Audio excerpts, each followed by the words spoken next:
We're back. We are live again. I hope you have enjoyed the conversations that we've had tonight. It looks like it's 8 o'clock, so I hope you all are home safe, watching what's going on. This is a really big election, both locally, both federally. I mean, we have a lot going on tonight, and I'm going to get out the way because I have some people in the green room that's ready to talk it up tonight. So we're going to hear from them. So first, I have Miss Donna Hamilton, who's one of our United Excel members. Donna, welcome, welcome. We have Miss Tawana Harris. Hi, Tawana. Hey. And I also have Miss Heather Jefferson. So, Donna, you can introduce your guests. I'm going to fall out. I'll see you all later. Enjoy. Okay, all right. Tonight's our guest is Tawana Harris, who is also the founder of the Butterfly Society. And she has been doing exemplary work in the community. We honored her during the month of August for Uplift Louisiana. Her organization has, Tawana, how long has your organization been in existence? We've been here for 6 years now. 6 years and counting. 6 years and counting. And her population serves women of domestic violence. Correct. And so we want to discuss tonight the ongoing election and with Tawana, and we'll be just kind of coming in and out. And Tawana will be sharing. She's watching CNN, so at intervals we'll find out just to see what's going on. What's the update on the election for tonight? Okay. Yes. All right. So that's just a short introduction, Tawana. So what? Just right quick, just tell us a little bit more about your organization. The Butterfly Society was established in 2014. It's a nonprofit domestic violence organization that provides resources and services to victims and survivors and families who have been affected by domestic violence. So we're a grassroots organization. We're boots on the ground. We're very much present and visible in the community. The community have invested in this organization, and in return we have invested in the community. It's a partnership. It's a relationship. It's important that the work that we're doing, we continue to carry the message, because domestic violence is such an epidemic in our community. Because every day you turn on the television, whether you're reading it on social media or you're hearing it at 6 p.m. that some woman has lost her life, whether it's women or men. They're losing their lives to domestic violence. And our city of Baton Rouge, we have lost so many in 2020. It's heartbreaking, because when a life is lost, we know that they not only is their lives lost, but their families are affected by the loss as well. The community is affected by the loss. And then there's children usually involved as well. So we just got done with Domestic Violence Month in October. We had a great month. We had great conversation around this issue and the importance of getting community involved. We had men taking a stand against domestic violence, which was a great conversation, great dialogue. We had an event, the Purple Entertainment Night, which was a fundraiser for us. And I want to add that all monies that's brought into the organization goes back out into the community, because we provide lodging, shelter. We help with rental assistance, medical expense, funeral expense, utility expense. There's so much that we do as an organization, and we're just grateful that we have partners and sponsors and folks in the community who believe in the work that we're doing. So we're able to do what we do as an organization because of the community. Wow, that's awesome, Tawana. That's awesome. And you did talk about, specific things such as, what that you do, like rental assistance. Rental assistance, yes. Yes, medical needs and funeral expenses. Those are very practical things you know, Yes, and that that's just some things that we do. That's not Mhm. everybody. That's not everything. We provide bus passes. We've bought plane tickets, bus tickets for victims who are leaving town and relocating somewhere else. And then we also provide services such as legal services, counseling, support group, safety planning. We do educational outreach, advocacy work. So we do a lot. And the reason that we're able to do what we do as an organization because we have great partners like our mayor Sharon Westenbroom, who's a great partner of ours. Southern University Domestic Violence Law Clinic is another partner of ours. Baton Rouge Police Department, Louisiana State Police is a partner of ours. So if it wasn't for our partners and our supporters and our donors, this work wouldn't be possible. So where could somebody donate if somebody wants to donate to your organization? Where would they go? They can go to our website, thebutterflysociety.org. You can also cash app us at the Butterfly Society. You can mail us a check as well. P.O. Box 225, Zachary, Louisiana, 70791. We're on PayPal as well. I mean, every little bit helps. We house women in hotels for 2 to 3 weeks at a time with their children. So whatever someone can contribute, we're grateful for because it's for a great cause, a great need. Okay, and I have one more question. I'm gonna let Heather jump in here. Okay. Okay, so earlier you mentioned men in domestic violence. A lot of times we don't think about men being abused, physically Right. abused. So Right. how often do you run across that? We've had several men to reach out to our organization over the years. It's hardly ever reported though. It's very seldom spoken of. But men are abused as well. 1 in 4 men will experience some type of intimate partner violence in their lifetime. So for a man to openly admit that he's being abused, it's embarrassing. You know, Yes. men, you telling a guy friend, your guy friend, bro, I'm being abused by my wife or my girlfriend. That's unheard of, especially in our community. That's unheard of. But it is happening, and is rare that it's reported. Is something that is silent. People don't talk about. You don't discuss because it's embarrassing. It's shameful for a man to openly admit that he's being abused. So it's happening. So we get those calls every now and again, but we encourage men to reach out to us. Call the Butterfly Society because we service anyone and everyone that's being affected by domestic violence. So we encourage it. Wow. Okay. All right. Heather, you want to jump in there, girl? Go ahead on. What would you like me to say? How you doing, y'all? Yeah, we're good. We're just hanging out. I'll jump in and introduce myself. I'm Heather the Great Jefferson. The great didn't fit on my name tag. And so I wanted to, y'all hear knocking, that's my son trying to get in. So I wanted to just let you know a little bit about me. By trade, I'm an educator, but I'm also a certified etiquette consultant, and I run the Louisiana School of Etiquette, where I teach young children from ages 3 to 18 or 17. And then I have adult continued education learning, where we discuss soft skills, proper presentation, resume building, so much about that. Yes, I am a soror, member of Delta Sigma Theta Sorority Incorporated, as well as my soror, Miss Harris there. I can attest to some of the great work that she does as we are involved in and volunteering with the Butterfly Society. So I second everything she was saying, and it's such a great need. There's been time that I've reached out to her about people that I knew and, that didn't know how to advocate for themselves. Right. And, without judgment, which is very rare in a day like today, she stepped right in, and her organization really took care of business the way that I appreciate it. And in a very discreet manner. So yes. That's important. Discretion That's very much key, as well as handling the issue and not just talking about it, because this United Excel is a church, and prayer is always appropriate, but sometimes we have to put more action to it, right? Faith Yeah. Yes.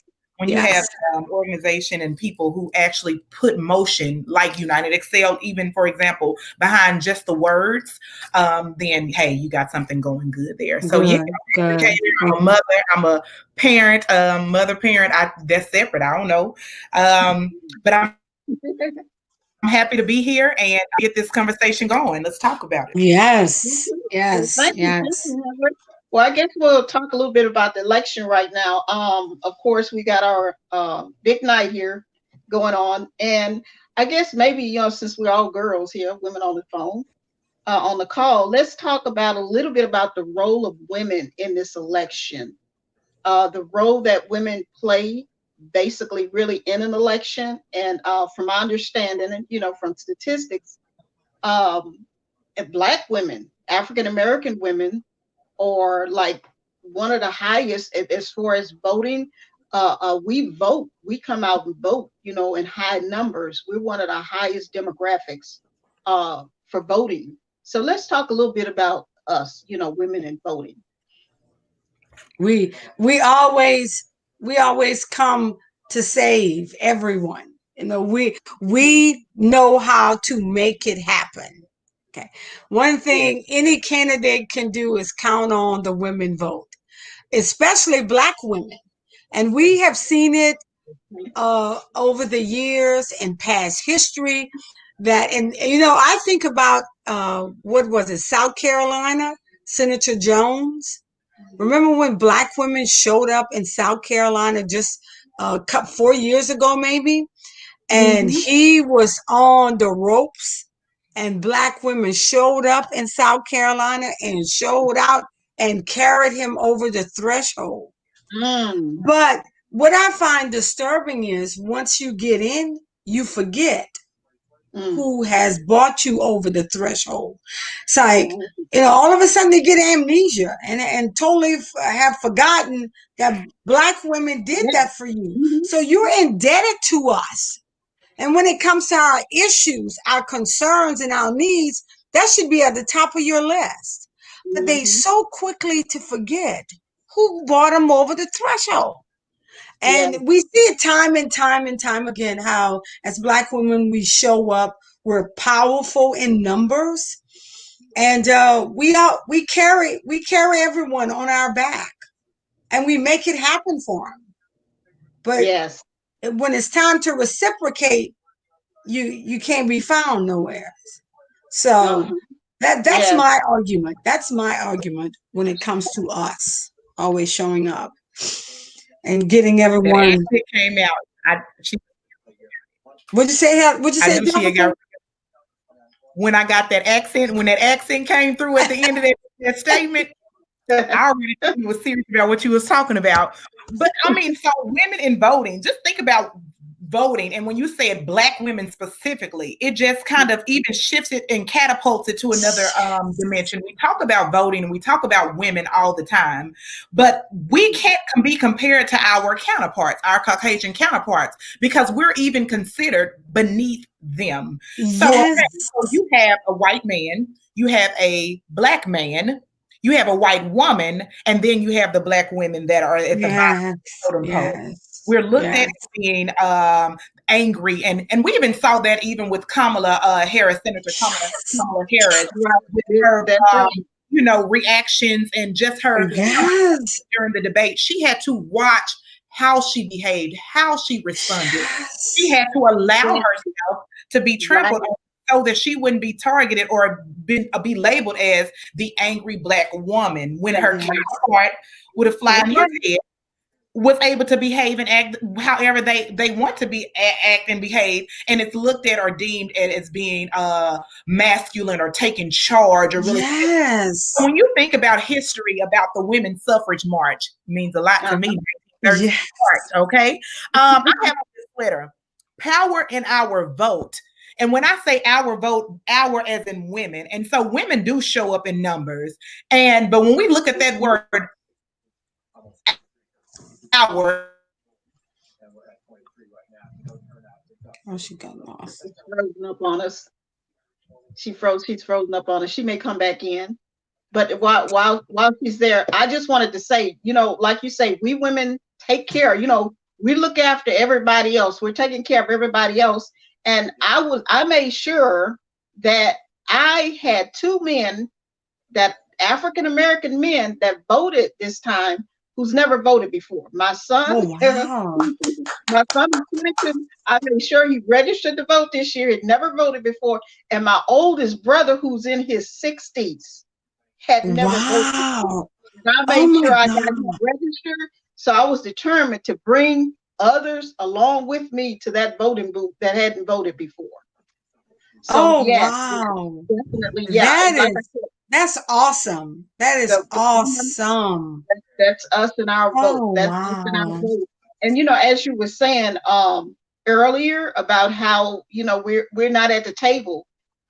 We support, but then when it comes down to us being at the table, and I guess that's the issue now. What do we do? What are we gonna do to get to be at that table? How are we gonna get at that table to make sure that the policies that are affecting us get passed? And we've got this historic election going on. Right. So what just some ideas or the things that we're gonna do, that we can do to make sure that we're at the table when these decisions are being made as women? I believe wholeheartedly that you can't wait for somebody to give you a seat at the table. You got to take your seat at the table.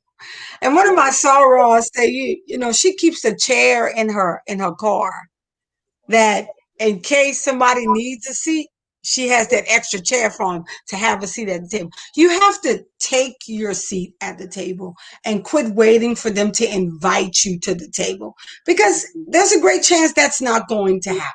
So you take it. And how you take it is you run for office. You run for office. You have to show up, and you have to show up in some of these places. You got to show up at these committee hearings. You got to show up at these council meetings. You got to show up at these school board meetings. You have to show up. You have to be present, and you got to make sure that they hear you. You got to use your voice. And sometimes it's the most uncomfortable position to be in. But at the end of the day, when it comes to us as Black women, we know how to make it happen. We know how to do that. We know how to use our voices. We know how to show up when we have to. And we know how to take our seat. We create a seat at the table, let me say. But you have to show up. We have to show up, and we do show up. We show up for the protesters. We show up when it comes to voting. We show up at our school board meetings, our council meetings. We show up for these events. And we send a message when we show up that we're here. We're gonna claim our seat. We're going to claim our time. We're going to claim our space. And the time is now. The time is now to do so. There's no better time but now to do so. He said something. Someone just put up a chat. That's Marshall Muse. Just put up a chat. I think he's making a statement. I don't believe he's asking a question, but he's making a statement. Say it's always been that way. As African Americans, we must be 10 times better and more humble, like you say, not to come across as being angry and violent. Yes. But I also want to add that, since you brought that back up, and Heather started the conversation about we looked upon as being angry and mad and what Kamala had to do. But we shouldn't have to. We need to quit apologizing for our anger, because we have every right to be angry. And your anger doesn't have to be looked at in a negative way. Your anger could be your passion. You're just passionate about something that drives you. Just like me, I'm passionate about domestic violence. Somebody might say, oh, she's angry about domestic violence. Take it the way you want. But it drives me. It keeps me going. It reminds me and keep me focused on what I'm fighting for, the cause that I'm fighting for, and what got me to this place. So anger is good. It's just that some people want to label us as angry Black women, Yes. and it's to their advantage in doing so. But guess what? It's to ours as well. And we don't have to subject ourselves to that no longer. I have a shirt. I made a shirt. I'm an angry Black woman and hashtag unapologetic. It's There a we go. conversation piece. Just like, are you really angry? Yeah, I'm angry right now because you asked me this stupid question. There is no stupid question. There are no stupid questions. Okay, Jefferson. Okay. So look, okay. So the question, and thank you, Miss Jump here for letting me back in. That Wi-Fi got a little fishy. You know, we're gonna work with it. Cox not doing right, but here we go. The topic is how should we take our seat at the table? So I just received this little box the other day, and it had a quote in there by Shirley Chisholm, "Unbought and unbossed." And in that quote, it said, "If they don't give you a seat at the table, bring a folding chair." I said, I saw Ross said she keeps an extra chair in her car. So she got your chair for you to sit at the table. There it is.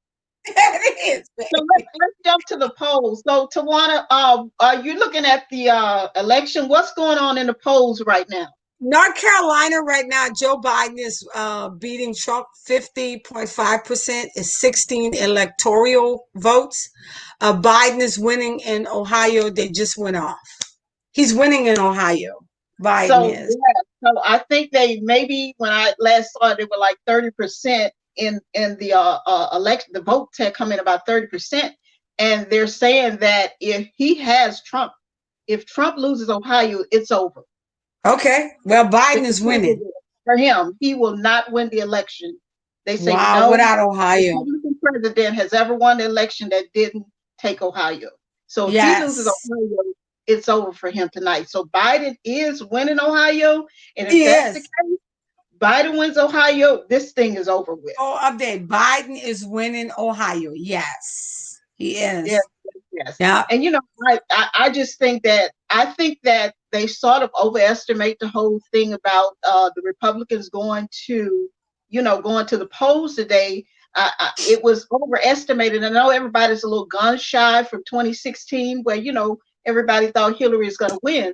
So I noticed that they've been really careful in the media and the news of just they always go back and say, well, 2016, it looks this way, the polls look good, but we can't really call anything. So it's still this little gun shy about really calling it until until it's for sure. So Biden is still winning in North Carolina. Great, good. It's a key race alert. Let's see. Wow. Biden is winning in North Carolina by 2%. By 2%. 2%.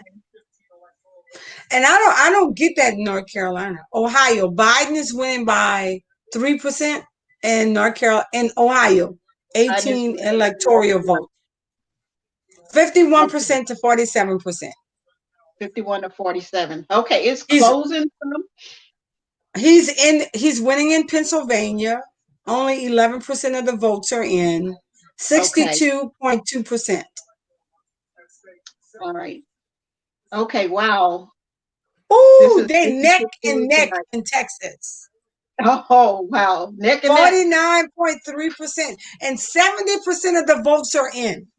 Oh, wow. That's only 30% left. That's going to be a really tight call. That's going to be a tight one. That would be totally historical. Not hysterical, but history-wise.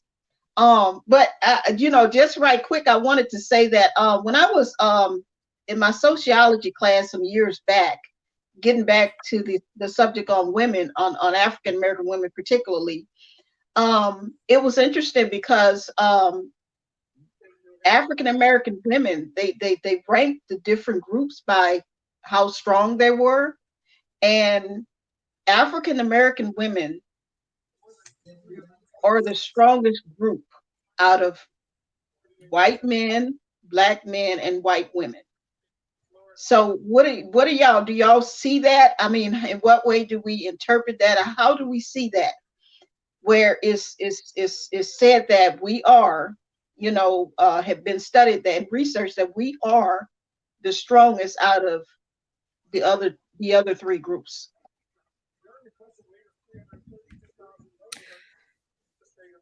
I would say that we are the strongest, and I would agree with that because of things that we have to endure. They say what don't kill you only makes you stronger, right? That's a common cliche that we hear, and we hear about it.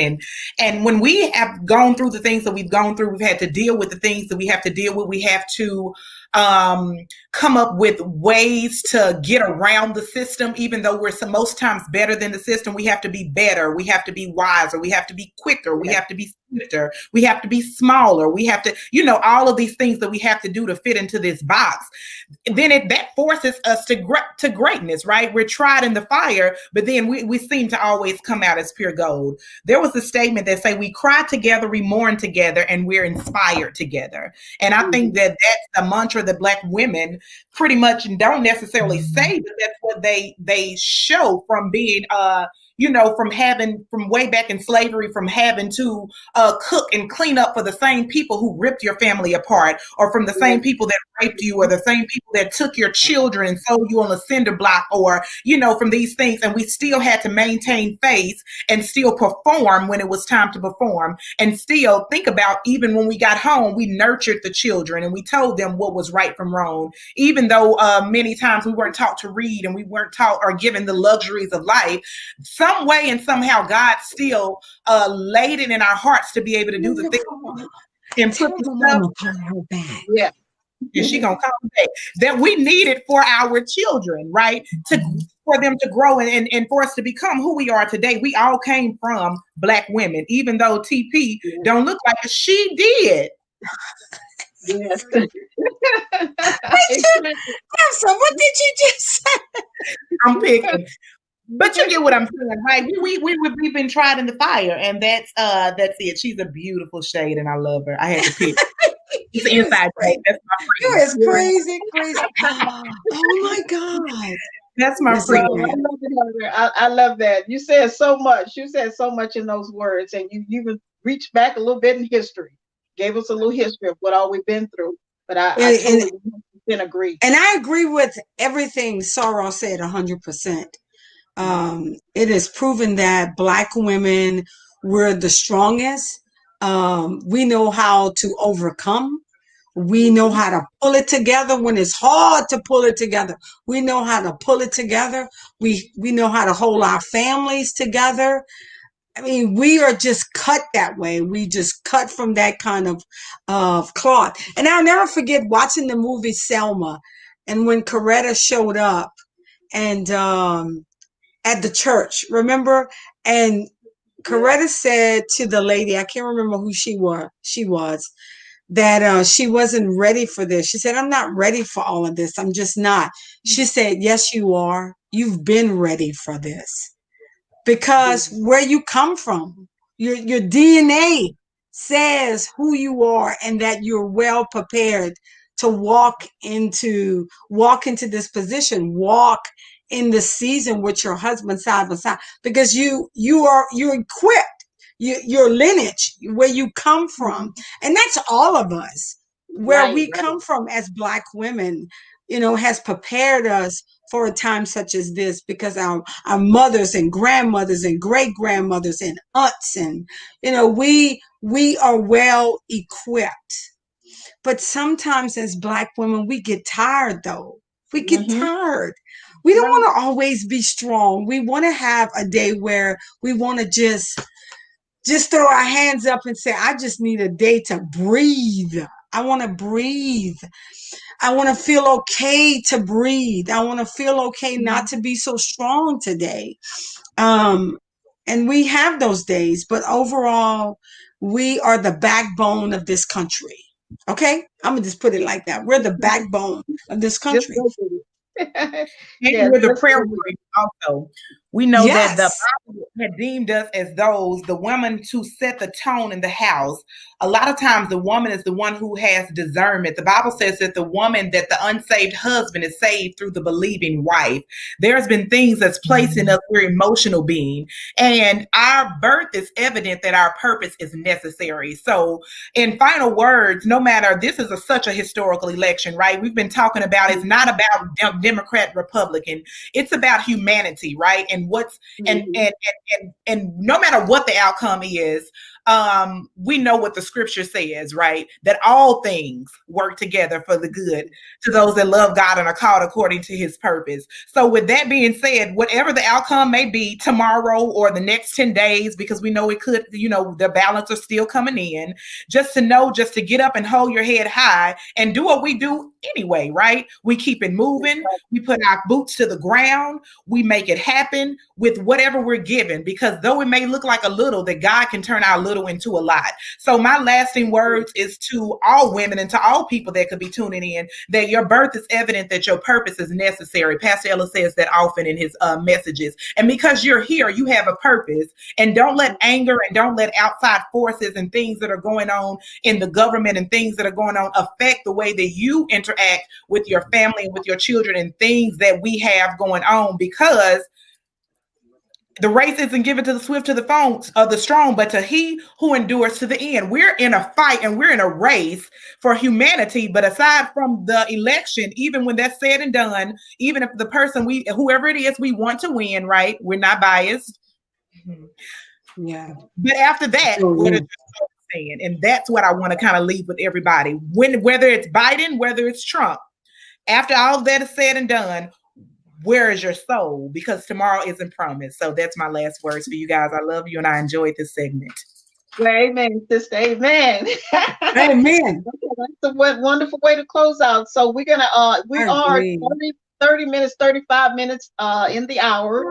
So I guess at this point we'll probably go on and close this session. Let Monica come back in and maybe say a few words. But Tawana, did you want to share anything before we Yes, if anyone needs to contact the Butterfly Society, you can reach us at thebutterflysociety.org, our website. We're on Facebook, Twitter, and Instagram. And you can also email us at thebutterflysociety@gmail.com. And I approve Heather Jefferson's messaging.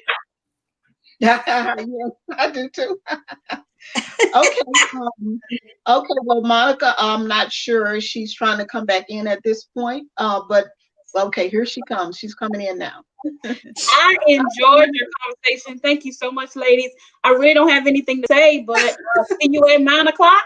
In about 30 or some odd minutes, we have one last run. This has been one for the books, and we are so glad that we see you on this Tuesday. Bye, ladies. All right. Bye, everyone. Bye-bye. Bye.